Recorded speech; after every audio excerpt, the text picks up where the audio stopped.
안녕하세요. 김지연입니다. 구독자 사연이 하나 올라온 게 있어서 오늘 읽고 솔루션을 간단하게 드리겠습니다.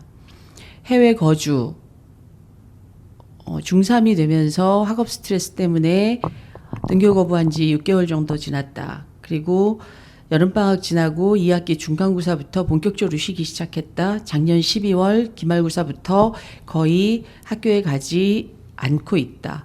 그리고 공부를 아예 놓고 스마트폰만 하고 낮밤이 바뀌어서 방에서만 지냅니다. 스마트폰 제한하려다가 칼부림까지 날 뻔해서 포기했습니다. 여기는 4월 개학으로 부설고등학교에 진학하게 되는데 고등학교도 절대 안 다니겠다고 하고 있습니다. 다른 특성화 고등학교, 대안학교 같은 것도 싫다고 하고 검정고시를 보겠다는 말도 없습니다. 그냥 중졸백수로 지내겠다고 합니다. 등교나 학업 스마트폰 사용에 대해서 아무 말도 안 하고 지켜보고 있는데 식사 시간도 수면 시간도 엉망진창이고 진로도 너무 걱정됩니다. 이번 달 말까지 부설 고등학교에 입학금을 내야 하는데 안 다닐 거니까 내지 말라고 합니다. 지금 학교는 딸에게는 학업 스트레스가 크고 규칙도 엄격해서 제가 봐도 안 맞는 것 같습니다. 진학해봤자 바로 유급될 것 같습니다. 그리고 결석이 너무 많아서 수업을 못 따라가게 되어버려 더 다니기 힘들어졌습니다. 하지만 다른 아무 계획도 없이 그냥 무조건 고교 진학을 안 하겠다 하니까 부모로서 어떻게 해야 할지 모르겠습니다. 학교 안 다닐 거면 아르바이트라도 하라고 하면 원조 교재 해야겠다는 막말도 합니다. 학교에서는 등교하면 친구들도 있고 즐겁게 생활한다고 진학을 권유합니다. 이런 사연이 올라왔네요. 네, 이 사연 안에 정답이 다 있습니다. 해외 거주, 어느 나라인지 말씀을 안 하셔서 짐작할 수가 없습니다. 그런데 학업 스트레스 때문에 작년 6월부터 등교 거부했다. 이 아이 중3이다. 이런 걸로 미루어 봐서 사립학교인 것 같아요. 밑에 사연에 규칙도 엄격하고 학업 스트레스도 엄청나다. 우리 아이와 안 맞는 것 같다. 이런 걸 봐서는 뭐 가톨릭 계통이거나 기독교 계통이거나 종교 성향이 아주 강한 그런 사립학교가 아닐까라고 제가 짐작은 합니다. 네, 어머님은 알고 계시는 거예요. 아이가 학업 스트레스 때문이라는 것을 알고 계셨는데 사실 이 아이가 등교 거부하기 전부터 아슬아슬한 상황은 있었을 거라고 짐작됩니다. 시험 전이 되면 심각하게 불안해하거나 몸이 아프다고 하거나 짜증을 내거나 하는 상황들이 반복됐을 텐데 그것을 조금 수습하시고 그 상황만 모면하시면 된다는 생각으로 이 아이를 학교에 계속 보내셨을 가능성이 있고요. 아이는 그 힘듦을 견디면서 학교를 다닌 거죠. 근데 번아웃이 온 겁니다. 이제 못하겠다. 그러니까 이 아이가 못하겠다고 선언을 했고 고등학교를 안 가겠다고 선언을 했다는 걸 놓고 봤을 때 완벽한 번아웃입니다. 나 아무것도 할 수가 없어. 나 아무것도 하기 싫어. 그런데 이 아이 입장에서 한번 생각을 해보면 학업 스트레스 때문이라고까지 얘기를 했고 엄마도 이걸 알고 계시다고 하면 이 아이가 안 가겠다 학교 뭘 두려워하고 있을까요? 학교 가면 또 다른 학업 스트레스가 올 거라는 거고 그걸 감당할 자신이 없다라는 거죠. 그럴 바엔 차라리 포기하겠다 이런 뜻으로 받아들여집니다.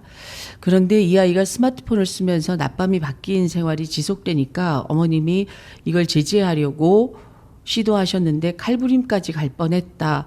여기서 제가 항상 강조하는 거 스마트폰을 제재하려고 하실 때 어머님이 굉장히 감정적으로 구셨을 거예요.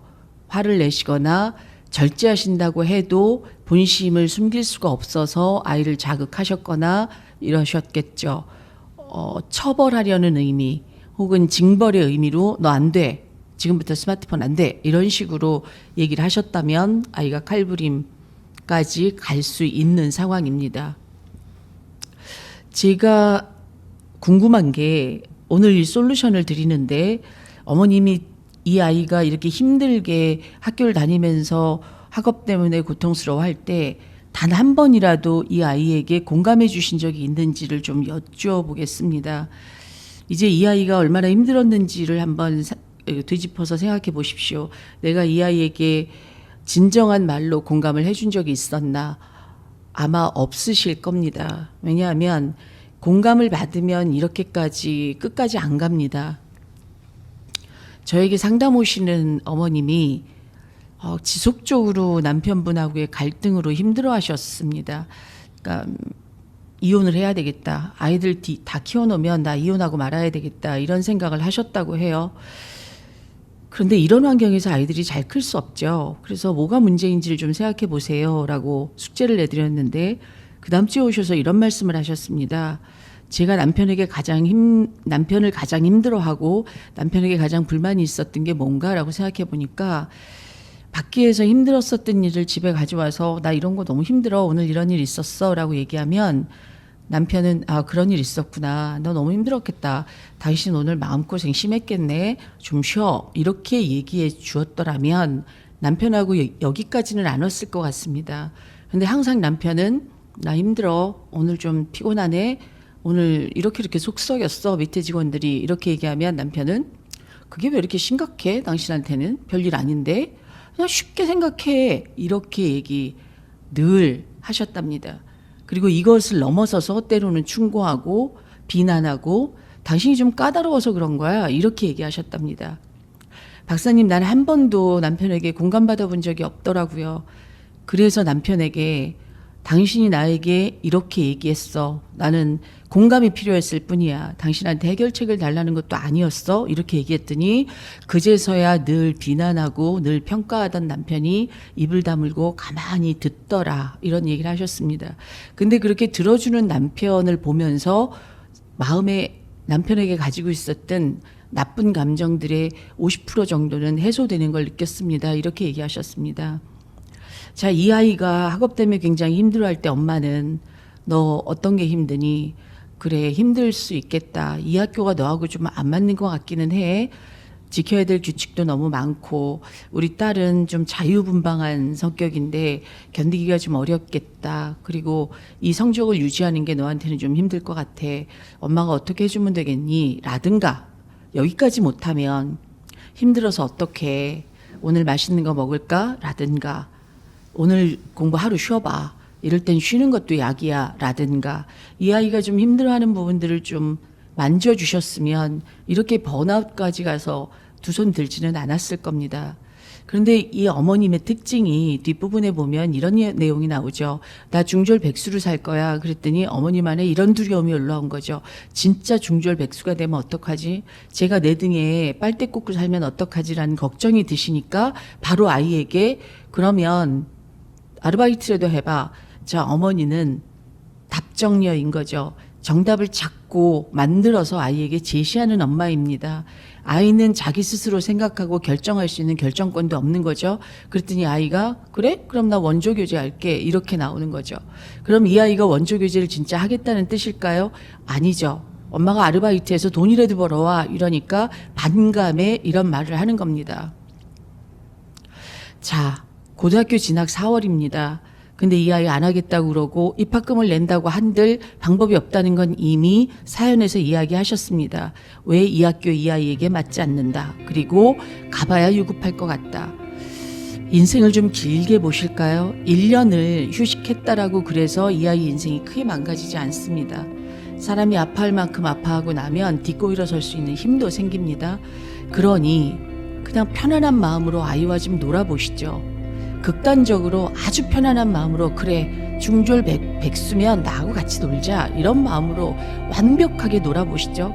이 아이와 좀 놀아주겠다는 생각으로 1년 동안 시간을 벌어보시겠다 이런 생각으로 놀다 보면 아이가 엄마 고등학교 가야 되겠어. 그런데 이 학교는 아닌 것 같아 라고 자기 진심을 얘기할 겁니다. 그때 어머님이 대안을 찾으셔도 늦지 않다는 게 제 생각입니다. 아이의 힘든 마음을 공감해 주시고 그동안 애썼다고 이야기해 주시고 진심은 아니더라도 뭔가 이 아이를 이해하려고 하는 그러한 태도를 취하신다라고 그러면 조금은 아이가 마음을 열지 않을까요? 쉬운 케이스는 아닙니다. 그리고 그러기 위해서는 어머님 내면에 자꾸 왜 강박적으로 무언가를 해야 된다는 생각을 내가 하고 있을까? 이런 부분에 대한 좀 답을 찾으셔야 되는데 이게 여러 단계가 필요한 일이라서 사실은 이렇게 쉽게 답을 드린다고 해서 쉽게 적용할 수 있을지는 모르겠습니다만 제가 드릴 수 있는 말씀은 일단 첫 번째 스텝은 아이의 힘듦을 좀 공감해 주시라는 거, 두 번째는 내가 두려워하고 있는지 뭔지를 좀 적어 보십시오. 이게 현실이 아니라고 그러면 아, 그렇구나. 내가 좀 여유를 가져야 되겠구나라고 생각하십시오. 그리고 나서 세 번째는 아, 엄마랑 좀 놀자 이렇게 얘기해 보십시오. 그러고 나면 아이가 어떤 긍정적인 답을 줄 거라고 확신합니다.